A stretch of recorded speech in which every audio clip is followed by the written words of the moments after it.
On the night the Titanic struck an iceberg, its lookouts, Frederick Fleet and Reginald Lee, had no binoculars. Two pairs of eyes, scanning the vast, dark Atlantic, relying solely on natural sight in an age of cutting-edge technology.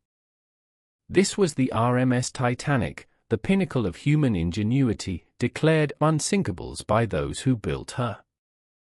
April 10, 1912.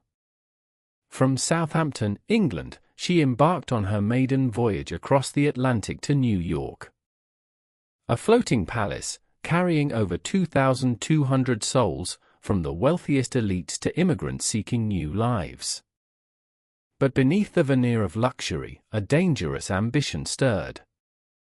The White Star Line wanted to make good time. Several ice warnings were received throughout April 14 from other ships in the vicinity. But not all were given due urgency. Some vital messages never reached the bridge. Others were dismissed, tucked away, the ship maintaining its breakneck pace. The North Atlantic, 11:40 p.m. A frigid, moonless night.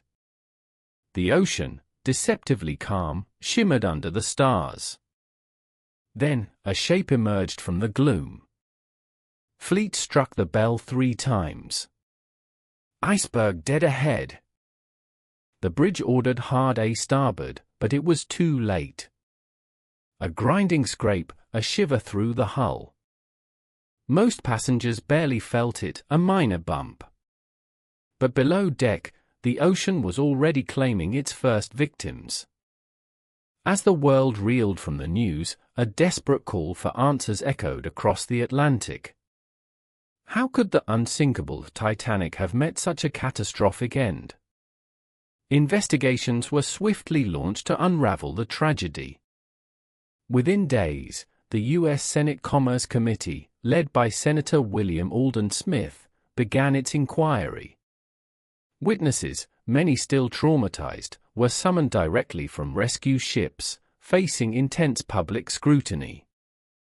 A key figure interrogated was J. Bruce Ismay, chairman of the White Star Line. His testimony focused heavily on the ship's speed, with questions raised about whether Captain Smith was implicitly encouraged to maintain a fast pace.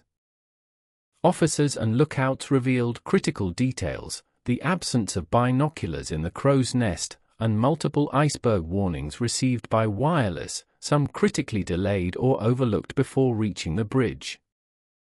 Simultaneously, a more extensive and technical inquiry commenced in Britain, presided over by Lord Mersey. This investigation delved deeper into maritime practices, ship design, and regulatory failings of the era. Perhaps the most damning evidence revolved around the SS Californian, a ship just miles away. Its crew saw rockets but inexplicably failed to respond to the Titanic's distress signals, with its wireless operator asleep.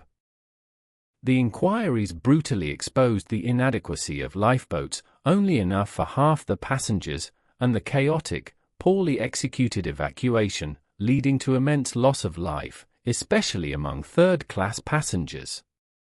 Titanic's renowned watertight compartments were found to be flawed. While designed to contain water if a few were breached, the bulkheads didn't extend to the upper decks, allowing water to cascade over the top. The investigations concluded that excessive speed in an ice-laden sea was a primary factor.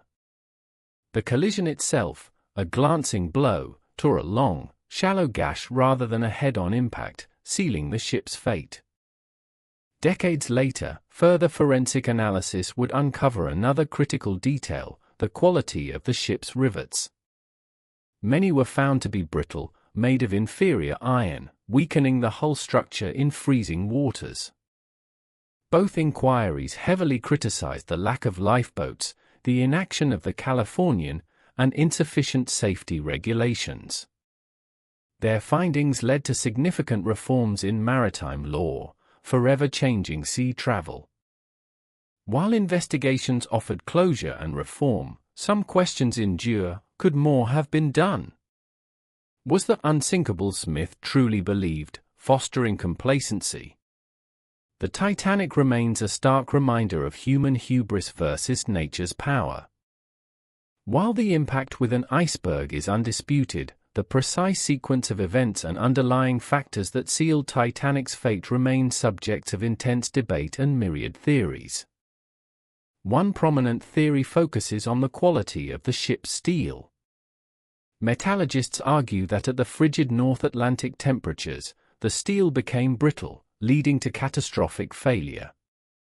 Dr. Randall, a materials scientist, explains, the steel used was high in sulfur and phosphorus, making it susceptible to brittle fracture under extreme cold. It didn't tear, it shattered. Closely linked is the rivet theory.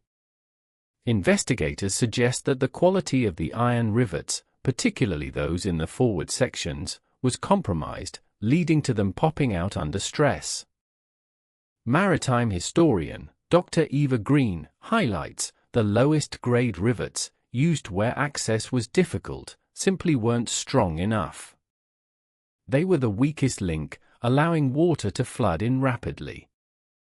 A more controversial theory posits that a persistent coal fire in one of Titanic's bunkers had weakened the hull structurally even before the collision, making it more vulnerable. Fire expert, Leah McConnell, suggests, while not the sole cause, a fire burning for days would have significantly reduced the steel's integrity, softening it in a critical impact zone. Another intriguing idea suggests that atmospheric conditions, specifically a phenomenon known as supereffraction, created a mirage, obscuring the iceberg until it was too late to react.